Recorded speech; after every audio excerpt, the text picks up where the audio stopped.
باللہ من الشیطان الرجیم بسم اللہ الرحمن الرحیم اللہم صلی علی محمد وعلی آل محمد کما صلیت علی ابراہیم وعلی آل ابراہیم انک حمید مجید اللہم بارک علی محمد وعلی آل محمد کما بارکت علی ابراہیم وعلی آل ابراہیم انک حمید مجید۔ اللہ تعالیٰ قرآن پاک کی سورۃ نمبر 11 سورۃ ہود کی آیات نمبر 114 میں ارشاد فرماتے ہیں، ترجمہ: دن کے دونوں سروں میں نماز برپا رکھ اور رات کے کئی ساعتوں میں بھی یقیناً نیکیاں برائیوں کو دور کر دیتی ہیں۔ یہ نصیحت ہے نصیحت پکڑنے والوں کے لیے۔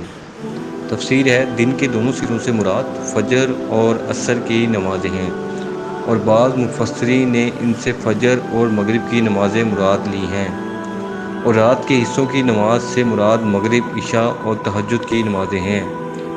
برائیوں سے یہاں مراد صغیرہ گناہ ہیں۔ قرآن و سنت کی بہت سے دلائل سے یہ بات ثابت ہے کہ انسان جو صغیرہ گناہ سرزد ہوتے ہیں، ان کا کفارہ ان نیک کاموں سے ہوتا رہتا ہے جو انسان ان کے بعد کرتا ہے۔ یعنی کہ جو چھوٹے گناہ ہوتے ہیں، جب وہ انسان نیک کام کرتا ہے تو وہ اس کے بدلے میں کنورٹ ہوتے رہتے ہیں۔ چنانچہ وضو، نماز اور دوسرے تمام کاموں کی خاصیت یہ ہے کہ وہ انسان کے چھوٹے چھوٹے گناہوں کو مٹاتے رہتے ہیں۔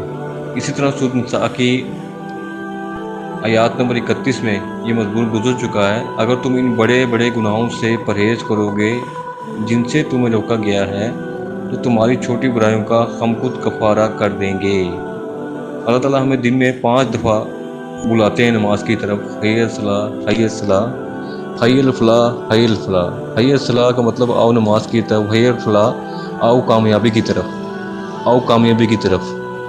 اس کا مطلب کیا ہوتا ہے؟ کامیابی کی طرف آؤ۔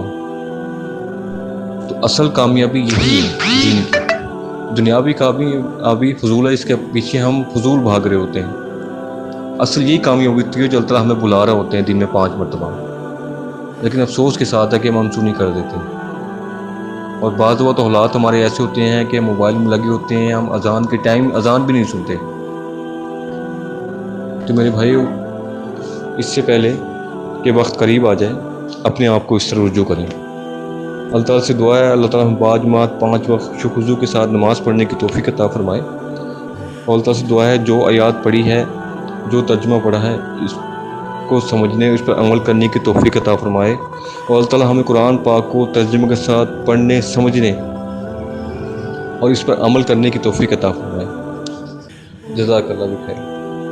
Please subscribe.